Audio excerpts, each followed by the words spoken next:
This podcast is for the ones who know they were rescued, but also know they were resent, saved by grace, sent to live different. We're not rebelling against God. We're rebelling against everything that keeps us from Him.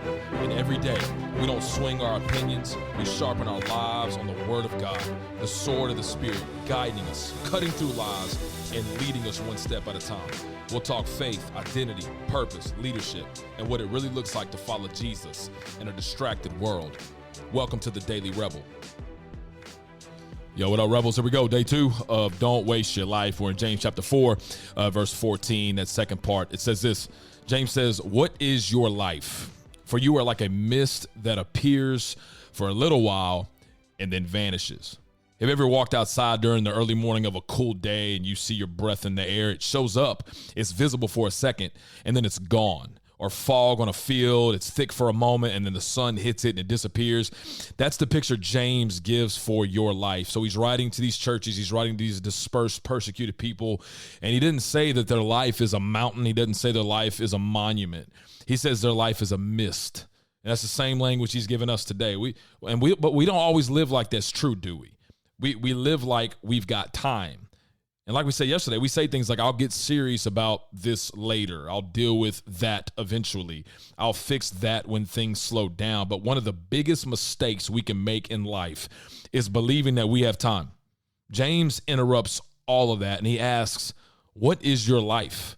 Not what you do, not what you have built, but what is it really? And so he says, you are a mist. The Greek word there is atme. It means vapor, breath, something visible for a moment, and then it's gone.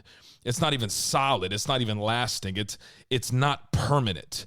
Your life really is not that stable. You're actually very fragile. It's not guaranteed. It's not fixed. Your life is here today and it's gone tomorrow. And there's two realities in the text. He says it appears, so it shows up suddenly. You're breathing, you're moving, you go from a baby to being a toddler, to a kid, to a teenager, to a college student. It just continues to roll. And then the word says vanishes. It disappears just as quickly as it gets here. That's it. That's the whole lifespan. My dad's been trying to itch that in me like for a long time about how quick life really does go. And at 36 years old, man, I've been thinking more about the brevity of life over time. But here's the deal. You don't control when it starts and you don't control when it ends. And here's the other thing. You don't get to extend it. When I'm preaching and teaching to teenagers, I always got to remind teenagers, like you think you're invincible because you're a teenager. Like God gives you some out of dying early or your life leaving you early. And here's the deal. Teenagers die young. People die, in our words, way too soon. But here's the deal. You don't get to extend it. And life is short, so James is trying to get us to live with urgency. So let me give y'all 3 points. Number 1, your life is temporary. The text says you are a mist. A mist doesn't last. It doesn't build. It doesn't stay. It doesn't hold shape. It just shows up, and then poof, it's gone. So listen, man, like you're not as permanent as you think you are. We like to build things like we're staying forever. We delay like we've got time. We ignore things that actually matter because we assume we'll just deal with it later. But I just want to remind you, because your life is temporary, later is not promised. And here's number 2, is your life is uncertain. So the text says it appears for a little while. So you don't control how long you have, what happens next, when things change.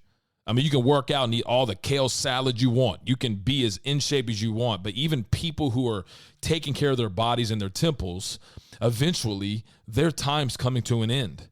So we have no idea. You can do whatever it takes to keep yourself on this earth to survive. But here's the other deal, man. Life doesn't send warnings. It just shifts, doesn't it? You don't control the timeline. That thing you're putting off, that conversation, the thing that the Lord has told you to do, that surrender, you're assuming you will have another moment. And James is saying you might not.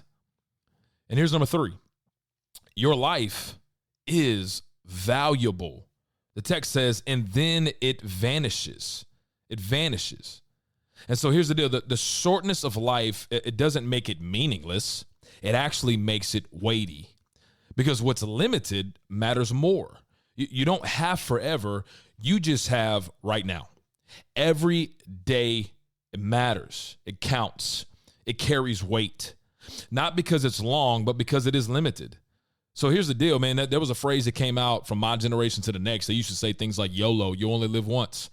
And really what they were saying is you only live once, so just act like an idiot. Do dumb things. Put yourself at a risk that you didn't really have to. And literally YOLO is the dumbest thing ever made. But here's the deal. If you only live once, let me ask you this. Doesn't it matter how you live because you only get one life? So what are you doing with your time? What are you prioritizing? What are you wasting? Because your life is not just short, it's accountable.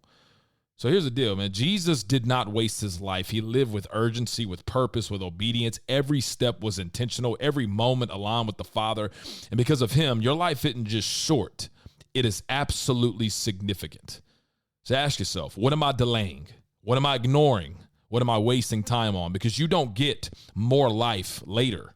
You get now. And if you're a follower of Jesus, yeah, you'll get eternity one day. You'll get heaven one day. So what are you doing on earth right now to reap those rewards? Again, you are a mist, here for a moment, gone in a second. So look, don't waste it.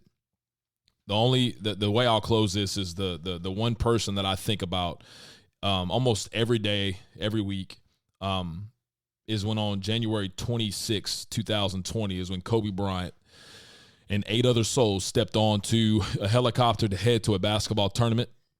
And because of an unwise decision by the pilot, and they ran into the side of a mountain, and all 9 lives, including Kobe Bryant and his daughter, perished. And one of the things that Kirk Franklin says on Lecrae's album Restoration is, quickly we leave. That at any moment, it could be over. Any moment, it could be done. So we don't need to make the mistake of assuming that we have more time. So listen, we don't waste our lives. We live urgent, we live aligned, we live ready, and we use it while we have it. Amen. Thank you for listening to today's episode. Before you go, if you want to help other people be equipped to be redeemed rebels, give us a follow and share it around with your friends. We'll see you next time.